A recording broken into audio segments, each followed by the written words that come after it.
recherche porte en fait sur la participation citoyenne dans la gouvernance de l'intelligence artificielle appliquée à la mobilité urbaine et le cas spécifique de la région métropolitaine de Montréal.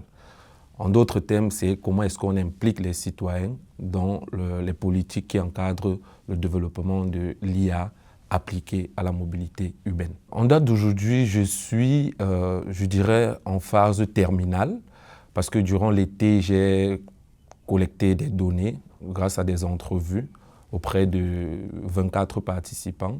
dont depuis le début de la session d'automne 2025, j'ai commencé l'analyse et la rédaction des résultats.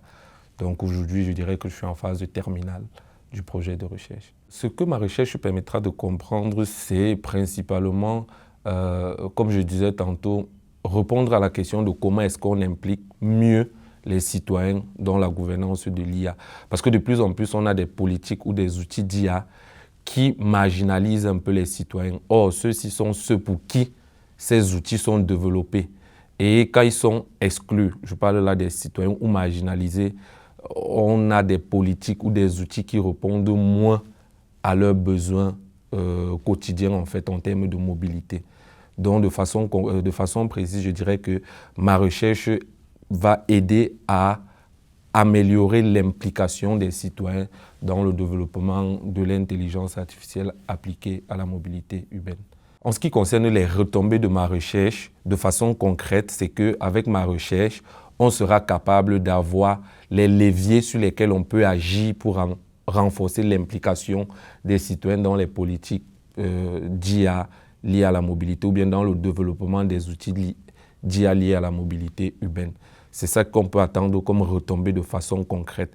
Dans mes résultats actuellement, j'ai identifié 3 leviers que j'estime, au vu de ce que j'ai eu des entretiens, qui sont les leviers sur lesquels on peut agir pour que les citoyens soient davantage représentés dans les politiques qui encadrent l'IA et la mobilité urbaine. Concernant les leviers, en fait, j'ai identifié, dans la littérature scientifique, on en a une tonne sur laquelle je ne vais pas nécessairement revenir, mais les 3 leviers que moi j'ai identifiés, c'est l'éducation numérique. En fait, les citoyens ne s'impliquent pas dans un certain cas parce qu'ils estiment que leur niveau d'éducation ne leur permet pas de comprendre un sujet aussi complexe que l'IA. Donc le premier levier, c'est l'éducation numérique.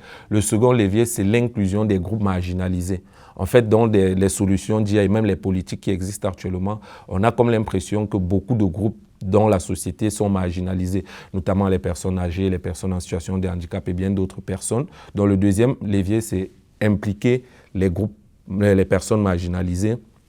Et le troisième levier, c'est le format de la participation. Comment est-ce qu'on va impliquer les citoyennes dans les politiques ou bien dans le développement des outils d'IA?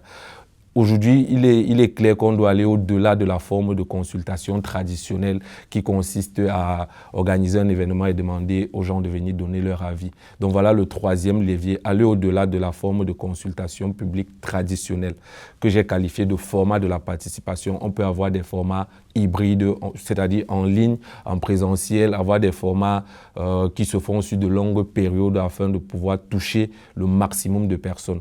Car une consultation qui se fait en une journée, on est clair que ça ne touche pas le maximum de personnes impliquées. S'il faudrait retenir une seule chose de ma recherche, ce serait que l'IA révolutionnera la mobilité. Ça, c'est une certitude, mais il faut garder à l'esprit que pour que cette révolution puisse profiter à l'ensemble des utilisateurs, tous ces utilisateurs doivent être inclus dans les processus décisionnels. Donc s'il y a déjà un groupe d'utilisateurs qui n'est pas inclus, la révolution dont je parlais tantôt est questionnable en fait.